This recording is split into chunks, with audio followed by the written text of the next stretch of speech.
Hey everybody. Well, it's recording this on Sunday, but it's Monday. So just welcome back. Um yeah, I'm just down a little bit today and hair's a mess, so Mets well, not really a Mets hat, it's close to that. Celebrating the demise of the team. Anyway, I'm a big Mets fan, as you can tell. Whatever. But it's just one of those things. So all right, so Monday is the day we have our first graded assignment that's due. You all have, well, everyone who submitted, I should say, the ungraded profile biography assignment should have received theirs back with my editorial comments. What you're going to typically see is you're going to see some comments. Maybe I usually just leave one comment just to kind of give you an idea. The main thing is to give you an idea like what the story should have been themed around. In other words, what the lead should have been. Okay. I could tell that, this is not supposed to be a knock or anything like that, but I think we're going to be starting from scratch in a lot of ways. So that's fine. I'm hoping that you see this video before the assignment before you actually submit your assignment, which is your graded assignment, which is due at 11:59 on Monday. Okay. So you're able to actually see like my remarks on your ungraded assignment before you submit your graded assignment. Okay. So first of all, let's just kind of like get an idea where we're at in the course here. I'll share the screen. All right, so we have, course introduction, writing basics. We're basically essentially at the beginning of week 4, believe it or not. How about that? And writing for media and ethics, basically what we're now kind of at a point where we continue to talk about the structure of the story, but we talk about essentially how to phrase things, how to talk about things, how to address things, how to focus, and really what's newsworthy. And ethics is kind of thrown into that because, again, I've said that the 3 main tenets of journalism is accuracy, clarity, and focus. And accuracy is really about ethics, about maintaining credibility. But also not only that, but also just being able to focus on what needs to be focused on. Ethics is part of that, and also trying to be careful with things like, now as we should have been forever, we should be conscious of things like pronoun usage, that sort of thing, obviously. So this is something that should have been done a long time ago, my personal opinion. But basically the idea of actually trying to speak to people as a whole, address all groups of people, whether age, race, whatever, culture, whatever, and being able to communicate and connect with people, because the media, I believe, in so many ways has actually failed at doing that. And so, just don't get me started on that. I'm actually on Twitter, and I'm often like a commenter on like things like, the way the media approaches things. And it's interesting because even though I would say despite what the media may say, we're in a more progressive era, which I think is a good thing personally. We're actually finally starting to see more sensitivity to things that, how people were referred to and stuff like that. And in some ways, though, the media has actually gone backwards in that regard, because I feel like sometimes they spend a little too much time, addressing the needs of one group of people as opposed to all groups of people. So, but anyway.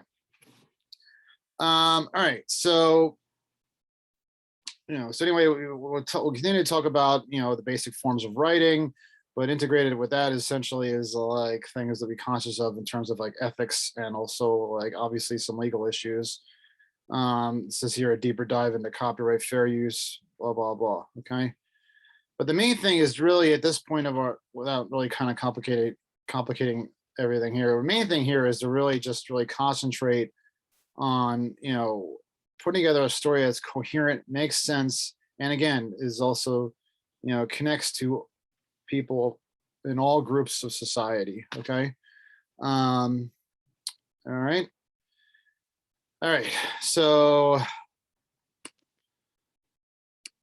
again, you should have received, yes. Also, I just wanted to also tell you guys that, we, in case I in my lecture videos, I talk about putting together a story, but you might remember that I actually put together a separate generic um, video, again, that deals with just basic news writing and how to put together a story. And I have that, actually, I keep moving that around, but now that I have that under our current week 4, okay, Tom Davis news writing instructional video, if you want to check that out. Again, it just kind of gives essentially like an overall, generic kind of way of how I believe a story should be constructed, okay?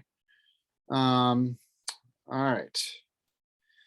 Also, what's due were chapters 3 and 4, which deal with the overall topic at hand, which is basic news writing and ethics. Okay.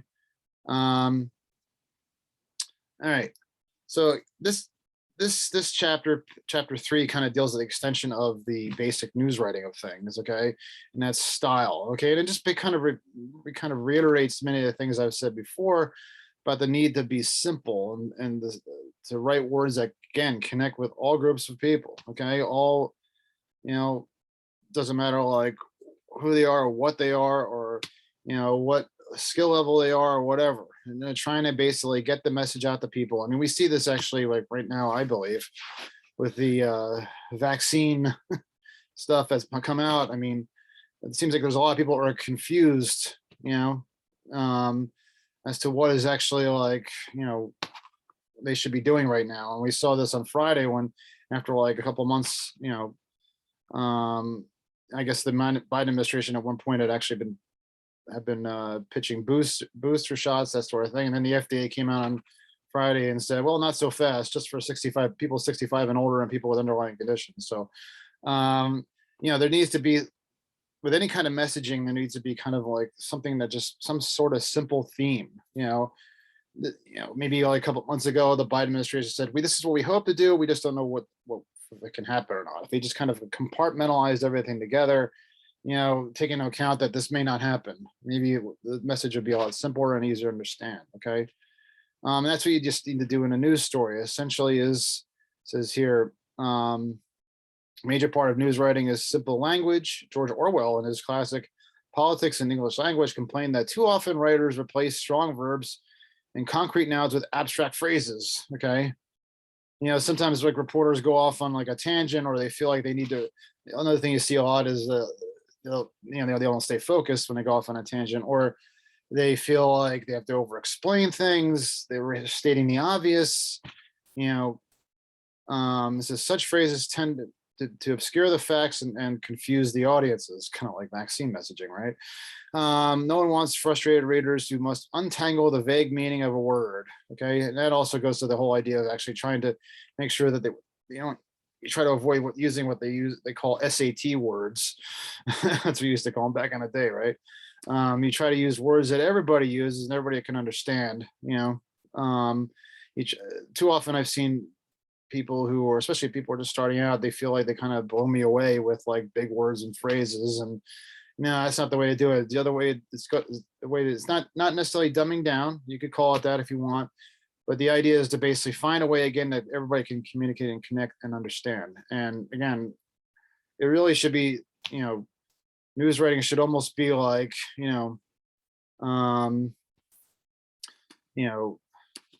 actually, let me think of something. Those of you who are fans of The Office, and here I go, they're going freelancing the board again. Let's see.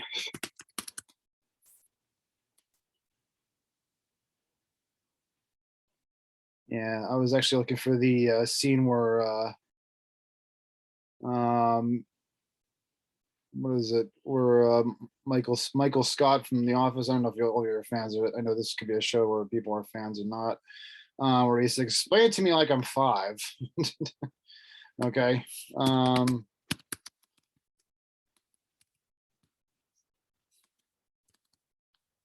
Let's see if there's just a quick video. Wow. This actually has become like a GIF, as you can see here. Yeah. Explain it to me like I'm 5.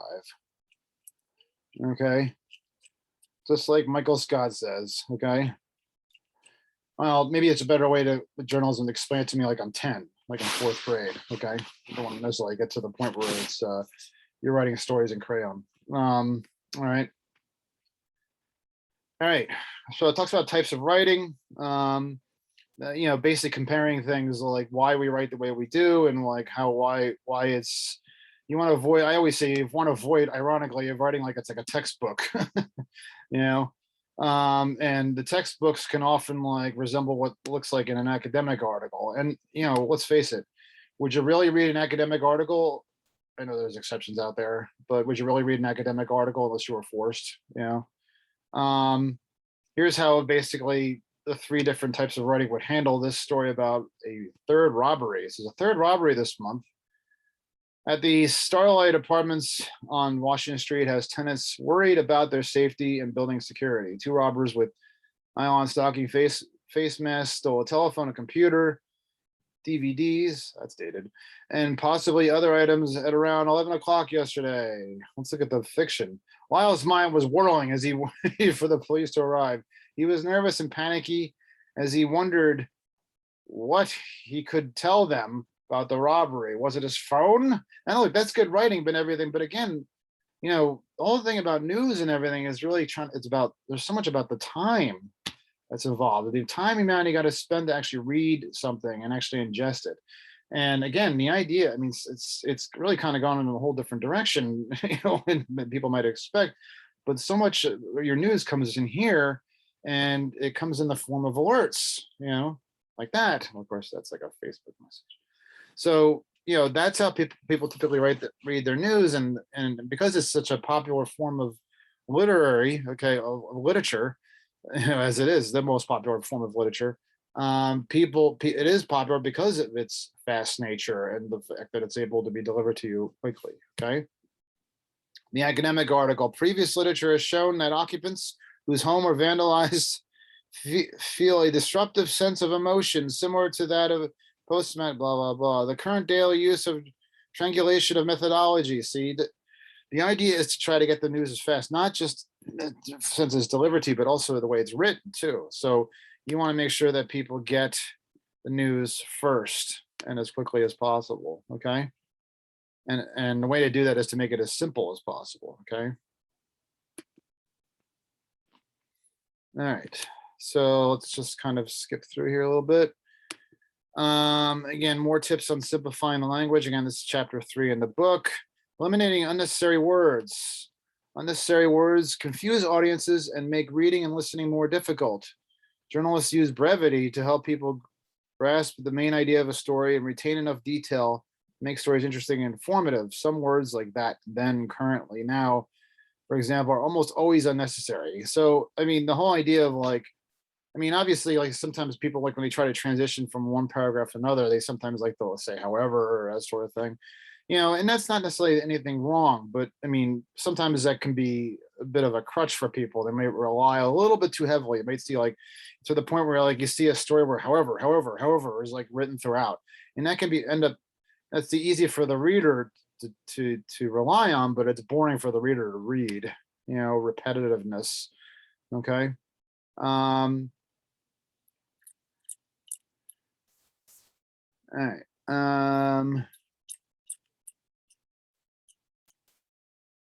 Let's see how they basically did that here. See, there's a lot of this going on in journalism. You'll see this in your stories when I mark them up. Okay. Like at this one right here, at the present time he is planning. That's probably the way you're used to using at the present time phrases and almost like cliches that people use in the stories you've been probably doing your entire lives and that sort of thing. When all you need to say is you say as much as you can in as few words as possible. You not say this in a conversation. If I was a lot of times, that's the good idea of actually reading a story out loud. If you ask, and this is what I would do if we were actually in class, I would say to you, okay, let's read this out loud. Jim, tell me, or try to answer this question. When does John plan to leave for New York? And then Jim read it out loud, he would say it like this: at the present time, he is planning to leave for the state of New York at 3 p.m. in the afternoon next Thursday. You would not actually say it that way out loud. Okay. say, Jim, try again. Can you explain it to me like I was a 5? And then you would say, okay. You say he plans to leave for New York at 3 p.m. on Thursday. Okay, isn't that much better? That's the way news journalism is supposed to be. News writing is supposed to be. It's supposed to be more of that simple language. Okay. All right, don't worry about the quiz. Okay. There's more of that in the actual chapter right here. Now we get into, I would say, obviously the ethics and the sensitivity issues that we need to deal with. In addition to the fact that we need to like simplify language so that it connects with people, we should also be conscious of, obviously the sensitivities in language and that there's nothing wrong, and being sensitive is good. Okay. And being aware of things like racism, sexism. Okay. It says down here, making words and phrases that maybe like, create like a certain context and reinforce stereotypes. It says here, journalists of, well, except for like your New York Post of the world, but they used to really rely on words like madman or mailman. I said madman, mailman and stuff like that, policeman. But to be honest with you, that's really an old-fashioned, sexist context. Okay, it almost just implies that basically all men, all postal workers are mailmen. Okay, or men. Same thing with this. So the same thing with police officers. It simply applies that too. It reinforces the stereotype. So it's important to be conscious of those things, like this is letter carrier or maybe postal worker, or letter carrier, I guess would be more accurate, more direct one, because it, a postal worker could be somebody who works in the actual post office or in a distribution center. Police officer, camera operator. Okay, it's very important to be very conscious of the words you use. Okay, I get upset when I see police officers, when they'll actually issue police reports, and they'll actually they and if the person is black, they'll make a point of identifying the person as black, but if the person is white, they might leave out color. That's I think that if you're actually like trying to describe somebody, try to describe somebody as accurately as possible, and you use whatever, if it means that you actually have to go back to the police officer and say, okay, you left out, you identified the race of this other one person, but not the other person. What is that other person? That's not fair. So it means maybe like taking an extra step and going back to the police officer and saying, can we be, fair here? Okay. And it may also actually maybe like help accomplish what they're trying to accomplish. So, all right. Okay. Ageism, obviously, that's something that's actually comes up all the time. There's often like, words like, it's interesting. Like you'll see like ages of people, they'll make a point in some stories like, oh, it's a 60-year-old man who murdered somebody. Like, okay, so maybe that is more unusual, and I do try to preach the unique and that sort of thing. But you also want to be conscious of the fact that a 60-year-old man could be somebody who could be like somebody who could get actually trouble just as much as like a 35 or 18-year-old person. Obviously, I think it's important. I do think that's something that's kind of, you have to kind of like take on a case by case basis. Obviously, it's horribly tragic for anybody to die, obviously, but obviously when it's somebody who's like 5 years old or something like that, that's when they have their whole entire life ahead of them, or 20 years old or whatever, you might want to like lean heavily into the idea that she is a young person, because young people don't die as much as people who are 80 years old, obviously. So, okay. So that's chapter 3. Okay, so let's go to chapter 4. Again, you don't have to do these exercises, or please don't do these exercises, what I mean. Okay, the language of news. This talks a little bit more about what we just talked about, the importance of actually, being as clear as possible, and And this reemphasizes the whole point of like using active voice and making sure again that you're speaking a conversational language. The noun comes before the verb. Okay. He said, okay. That says here, the phone rang. Okay. Speaking in a more direct way, again, the way you would actually speak if you were actually just talking to somebody on the street. Okay. Writers sometimes misunderstand the words they use. Oftentimes they fail to express the ideas clearly and precisely. In such cases, their sentences may state the obvious or impossible or carry unintended, often comical meanings. The patient refused an autopsy. So yeah, I mean, this is probably the good idea. Actually, why it's important to actually read things out loud. Getting into the bathtub, the phone rang. Okay. Obviously, that sounds just kind of ridiculous. What does that mean? Like the phone got into the bathtub, you know? You this is like this kind of stuff. I remember like dating myself a bit here. Actually, wasn't a big fan of Jay Leno, but Jay Leno used to have a thing called headlines where he would make fun of like headlines that kind of had these kind of, kind of awkward, not intended to be funny kind of statements and stories. That's what, again, that's why it's important to read things out loud. Okay. Obviously the importance of grammar and punctuation. I often see so many mistakes in that regard, like with punctuation, and it's, again, that's not your fault. But this is probably one of the most, this is probably the most common one I see actually. Let me call it my board here. All right. Is this one. You'll see the end of a quote, and it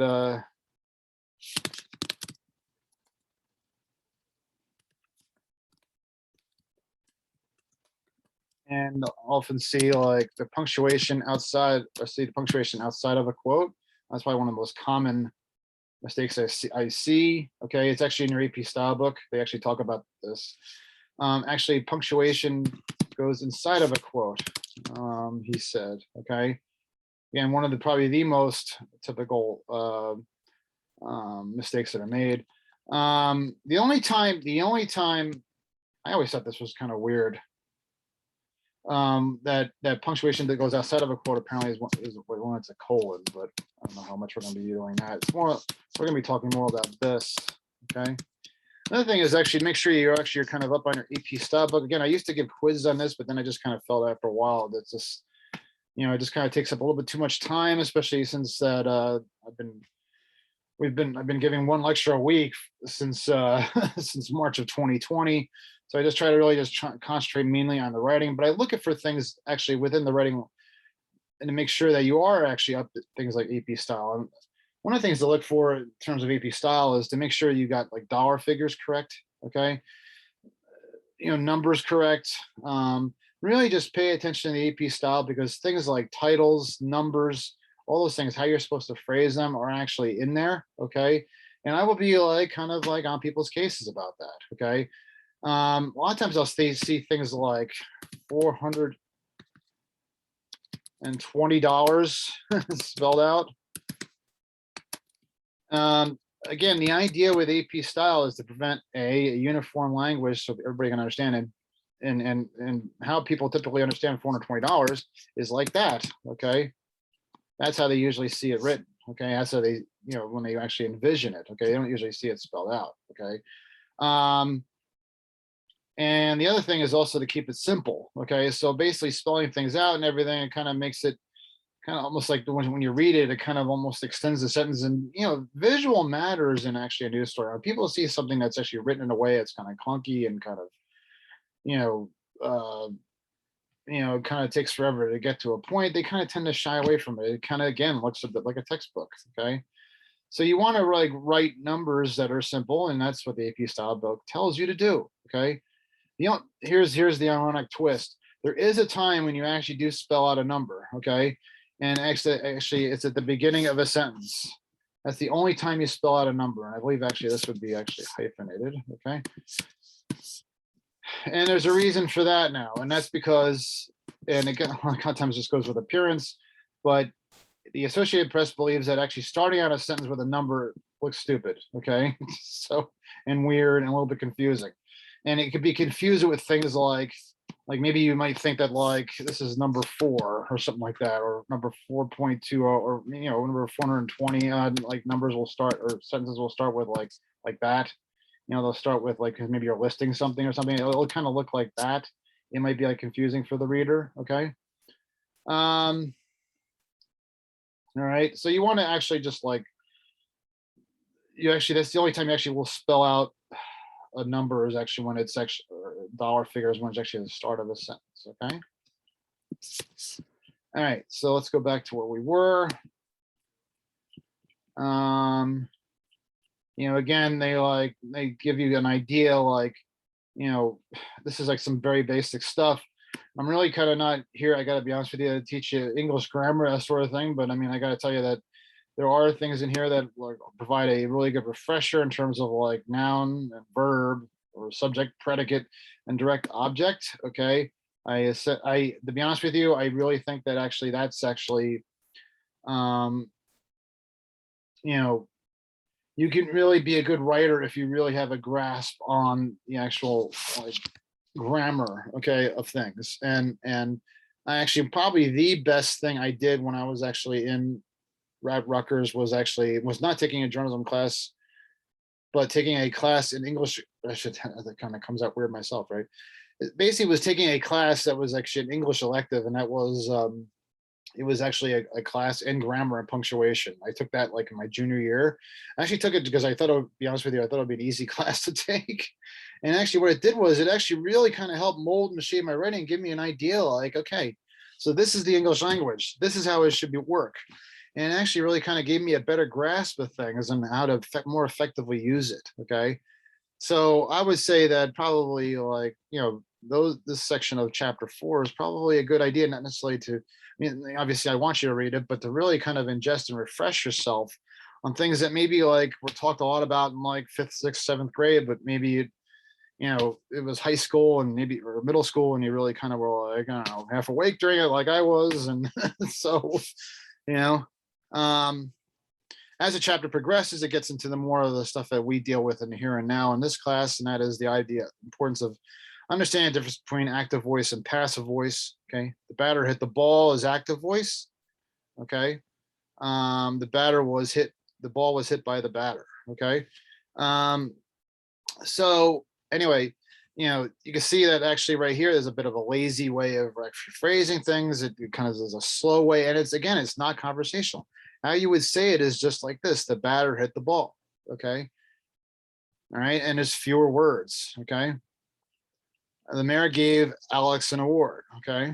An award was given to Alex. Okay.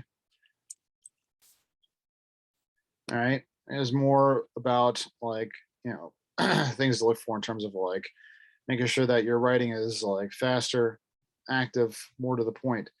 Obviously, we're not a believer in run-on sentences in this in this class. And that means basically trying to keep things down to as like small as possible. Try not to like overextend with clauses and things like that. Another thing I see a lot of like misuse of commas. Okay. Trying to avoid sounding like Shakespeare. My big lesson on punctuation is this. Okay. And that is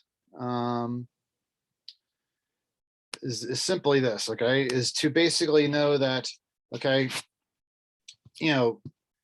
again, news writing is supposed to resemble a conversation. And what a comma does is it gives you essentially a short pause. Okay.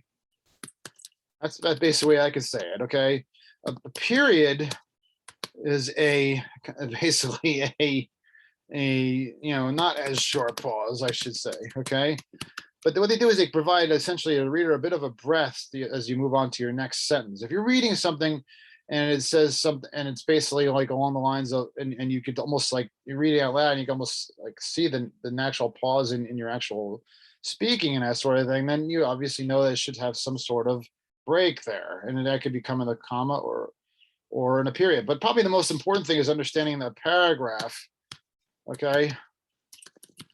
There's a longer pause because that is actually what really kind of like gives the reader a breath, because what you're typically doing is actually, as you're writing, you're giving, reader a breath, some breath between points that you're making in the story that back up your larger theme. Okay. You got to know that effectively use like, and this is something that's better explained actually when I start actually grading your stories and stuff. You got to know when they'll actually like kind of break things and give the reader a chance to pause and then move on to the next point. Okay. I often, going back to that comma, I often see this mistake. Okay. Like, he made the team. However, he worked very hard to get there. Notice how when I said he made the team, however, he worked very hard to get there. You notice that like did you notice when I was speaking that the pause between this word and this word was shorter than this word and this word? This is where you have essentially like two different thoughts. And I see this mistake all the time where essentially a lot of people think that like, however, is like the word and, or it's like something, it's like a conjunctive phrase or conjunctive word you can actually put in the middle of a sentence. Actually, however, is almost always the start of a new sentence. Okay. He made the team. However, he worked very hard to get there. I mean, you're really almost like stopping your tracks when you get to however, because however is almost like something that kind of brings you in a completely different direction. So that really needs a period before however. Okay. Never using that word, right? More of the same in this paragraph. Okay. Obviously it talks about dangling modifiers, personification. I really don't want to get too much into the weeds of this stuff. I mean, it's syntax, because it's actually something, again, it's something that actually is, you really maybe should have been dealing with already, and again, it's not necessarily your fault, but it's something that we'll be dealing with as I'm actually editing your stories. Now, spelling, obviously, that's very important in journalism because, again, that goes into the whole idea, obviously punctuation too, but spelling goes to the whole idea of credibility. And if you misspell words and they actually make their way into print or on the internet, people are going to be looking at you like, wow, where did you come from? So, you want to basically show people that you are actually like, not necessarily the most important authority on this subject, but you are an authority on this subject because you're able to actually, take the information you got and actually, spread truth and accuracy in it. Okay. Spelling is especially important. Things like identifying names. You should make sure that actually every time that your name is correct. Okay. All right. Brown. Charles Brown. Okay. Here's the big thing that has happened before with this. Okay. So let's say you have two Charles Browns in your town. Now my name is Tom Davis, so I can relate to this, right? But you don't spell Tom, well, you can spell Tom different ways, but you don't spell Davis any other way. So I haven't had issues with this, okay, so much. But sometimes you have a situation where a name like Brown is spelled two different ways, okay? Here's the thing. So basically, this Charles Brown was charged with murder, okay? This Charles Brown is sitting home enjoying TV, okay? So the reporter writes and gets information from the police, and the police make this mistake often too, okay? The information, maybe they don't even see the report. They just see Charles Brown was charged with murder, right? And maybe they get that over the phone or something like that. So since they know that Brown is typically spelled this way, okay, they might actually make it so that they write it that Charles Brown is charged with murder. Okay, but the problem is Charles Brown was sitting home watching and enjoying TV, that actual Charles Brown. Now suddenly everybody thinks this Charles Brown is the one who's charged with murder. Okay. People have actually sued over this. Okay. It's really bad to make when you actually don't identify the person by the correct name and you actually like end up charging somebody else with the crime. Okay. So it's very important to make sure that you have the names correctly spelled every single time. Okay. Again, it also speaks to credibility, especially if you're doing something local and you run into that whole situation where people laugh at you and think like, oh my God, you got the wrong Charles Brown in your story. You want to make sure that you got Charles Brown sitting home watching, enjoying TV, time with his kids, You know, while the other Charles Brown's the other guy who was in trouble. Okay. So you want to make sure you have the right Charles Brown. All right. Cliches, we want to avoid that. Obviously, we see that. I mean, that was like at the present time is almost like cliche. It's something, it's like a crutch that people rely on. It's like commonly used phrases that are actually just like said over and over again. They're not original. We want you to actually, I mean, I realize that they're almost impossible to avoid entirely, but you want to basically like have your writing is used as, you know, as original as possible. You don't want people to cringe. Okay. All right, you want to obviously avoid like slang and jargon. A lot of times things like abbreviations can be that sort of thing, or maybe it's like some like phrase or something like that. Maybe you understand. It's like said a lot within your group of people, your circle of friends or something like that, but it's not something that every reader knows about. Okay. So profanity is used in some publications and not others. Okay. It says here, basically try to avoid it. And again, like first person references. Okay. I saw that in some of your stories for the profile, but actually I was asking you guys to actually write, you know, stories that say that actually like write about yourselves, but where you're stepping outside yourselves and you're writing about yourself in the third person. Okay. I'll show you an example of that in a sec.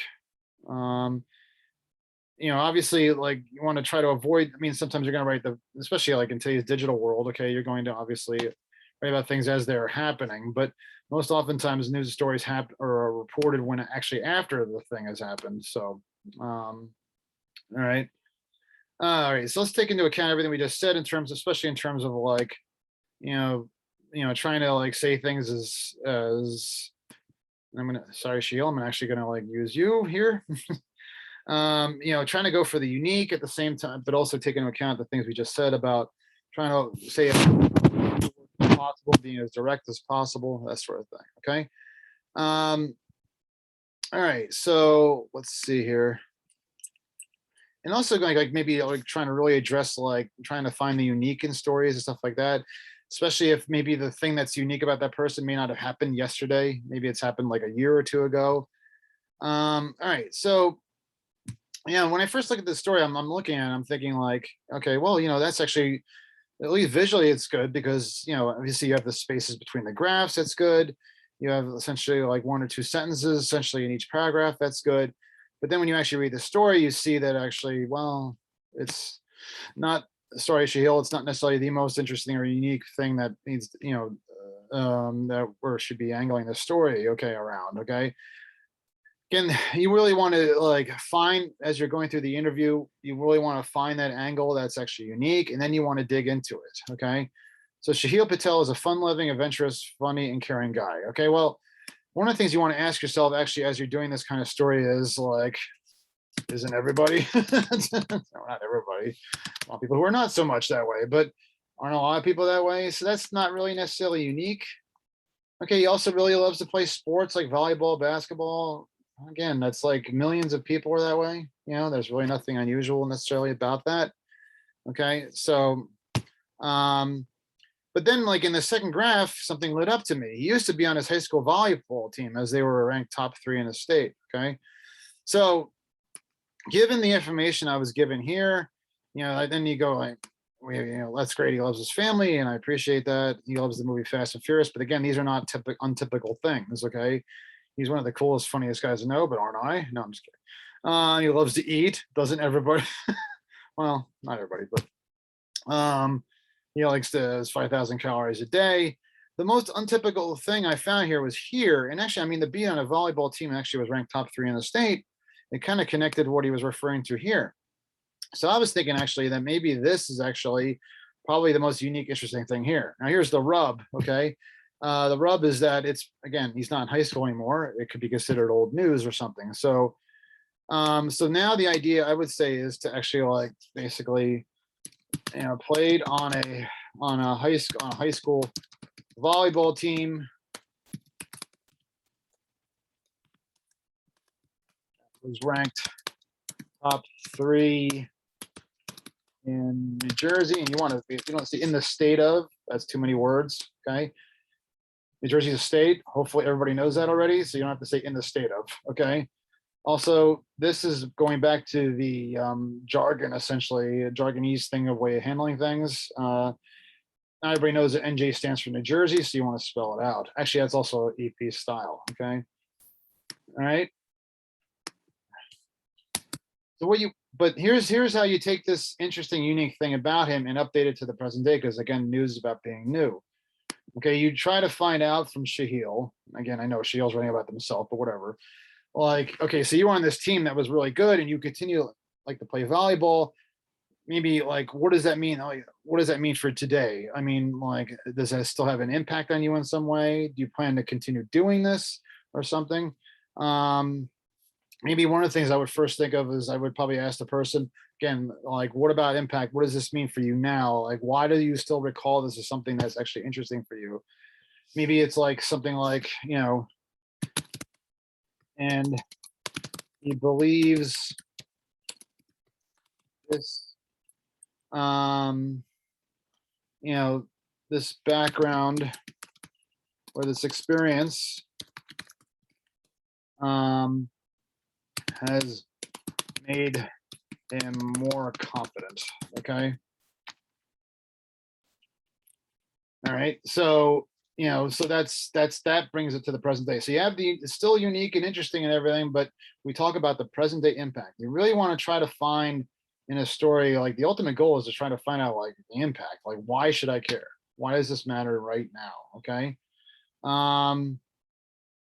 Maybe, and then also this is another important AP style thing is also on second references to identify the person by their last name. Okay, on second and future references. So I would say Patel, maybe something says like, said he entered world, there I go by using too many words, entered journalism, or I should say, I'm just making things up here, by the way. Or maybe you could say like, said he plans to write about sports and journalism because he knows what it's like to be a successful athlete. Okay. Why has this made him more confident? It's maybe one of the first questions you want to ask. And you want to keep staying on that path. Okay. Staying on that focus, which essentially is he became confident because of his volleyball experience. Said he believes he can place more or bring more attention to sports that, I don't know, have don't get the same respect as football and baseball. Okay. It's all about being confident because of the volleyball team experience. Okay. I would really like to see volleyball get its due. Okay. And then in one of the chapters we talked about background. This is where we can actually get into, again, I only asked for 5 paragraphs here, but this is where maybe we can get into like, the background is not as important, but it actually talks about what led up to the present day. Okay. This is where we can get into more like what happened in yesteryear. Okay. Patel, I don't even know the positions on it, but played spiker. I don't know. So, on what team and where did they play? I don't know, in his senior year. I don't know when he was a senior in 2019. I don't know. That sort of thing. That's where you can get in some of the background and kind of, what led up to it. But see how it's not like right at the top. Talk about the present day. Okay. So that's how you basically stay focused. And that's how you bring it to the present day. And notice that all my sentences are simple and direct. One of the things I saw actually in his story, which again, notice I avoided a lot of the other stuff, which to me that had nothing to do with like what he focused on initially. So I didn't think it was interesting, no offense, but I didn't include any of that stuff. Okay. But he has stuff in here that basically kind of states the obvious. You want to try to say things as quickly as possible without like, without like, um, kind of running on and blabbing. That's right. You want to speak like you would be talking like somebody on the street. He loves his family as they're the ones who raised him. Well, isn't that kind of obvious? I mean, not everybody family raised them. I get that, but more times than not, they don't. All you need to do is say he loves his family, and that's it. Okay. So that's actually something you want to avoid, is just feel like that whole need to like feel like I explain every damn thing. Okay. All right. So yes, so that's essentially what we're trying to shoot for here in terms of like, keeping stories simple, um, and and making sure that that we have um, stories that are get right to the point and are interesting and focused. Okay, so that brings us to the next assignment, which will be due actually a week from today. And this one's probably going to sound a little harsher than what I've spoken about in this video so far, but I just want to make sure that we're all on the same course. And anyway, here's the student view. It's actually now, I actually published this on Sunday. So just to kind of give you an idea what it says here. So I got my first taste of where we're at in this class after finally reading your very first ungraded stories, and here's my prognosis. We need work. I'm not trying to basically be insulting or anything like that here. I just feel like, we're kind of at a place where, and this is another reason why I have the ungraded assignments, because I want to kind of know where we're at, and I mean, I feel like, yes, maybe, again, journalism education is not something that's very good for a lot of people, before they get into actually college, that sort of thing, or even when they start and they get their first journalism classes. So what we try to do is we try to sometimes build from the ground up. That's just that's fine. So here's a few things, but also a few things I just want to make sure everybody's got a clear grasp on, because actually I didn't also one thing I didn't listen here is I didn't get everybody's profile assignment. So I really need your email addresses. Okay. And I think it's too late to submit those ungraded assignments now, but just really, I want to make sure that we have like that we have communication going and that sort of thing. And some of you didn't, like I said, didn't even write back to me. So, I mean, let's make sure that we're kind of communicating and connecting. And I would make sure that actually, again, that you're submitting your work and because you want to get feedback. Okay. Another thing also is that, remember, there are rules here, and that everybody should have access to Microsoft Word docs. If you want to do, you want to do it on Google Drive or whatever, that's fine too, just as long as a Microsoft Word doc. Okay, I can't provide feedback on a PDF. Maybe there's a way I could do that, but I won't. So just make sure you do that. Again, it's not a creative writing class. Okay, you don't feel like you need to kind of, let's say, bloviate and write like 10 million word sentences, but just make sure you're simple and to the point. You want to write in third person. Okay, it's he, she, it, and not first person, I, me, we. I saw probably about a quarter of the assignments were written in the first person. Maybe that was maybe that was my fault. I don't know. I mean, maybe it was a little confusing to explain that you're writing about yourself and that you're, and how do you avoid writing but the idea was actually kind of almost like you're reporting on yourself, step outside of yourself, that sort of thing. Okay. I just really want to make that assignment as simple as possible. It was an exercise so much as it was an assignment. Okay. Paragraphs need to be more than 2 or 3 sentences. Full name on first reference, last name on second and future references, as we talked about before. Try reading out loud so you can pick up whether phrases are running on or whether they even make sense. Okay, as we talked about earlier. So I want people to focus on improving their writing, and our next assignment will be geared in a direction. Please do the attached worksheets, which deal exclusively with writing leads. Please write the answers on a Microsoft Word doc and submit the assignment entry on Canvas by Monday, September 27th. And of course, that'll also be on 11:59 p.m. And then the worksheets are like right here. You can do whatever you want with them. You can download them, whatever. Just make sure that you have the answers submitted and sent back to me on Canvas, okay, by September 27th, okay? Okay, so that's really it, guys. I really appreciate it. And I know that, look, I know we're all in this together. I know this is actually, it's difficult to, communicate and talk this way. But just make sure if you have any kind of questions, you reach out to me. Typically, I get a lot of people who want office hours, which is understandable, after they get their first graded assignments back. And hopefully, since I'm recording this on Sunday, hopefully we'll get all those back.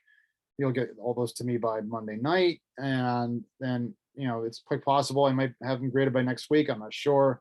Sometimes it takes me because of my, this is not my full-time job, unfortunately, but it takes me like a week or two to get them back. Maybe it's sometimes as much as 2. So let's just see how we can do with that. Hopefully I can get them back to you by end of next week. Okay. So thanks very much, guys. And I will be talking to you. Let me know if you need anything.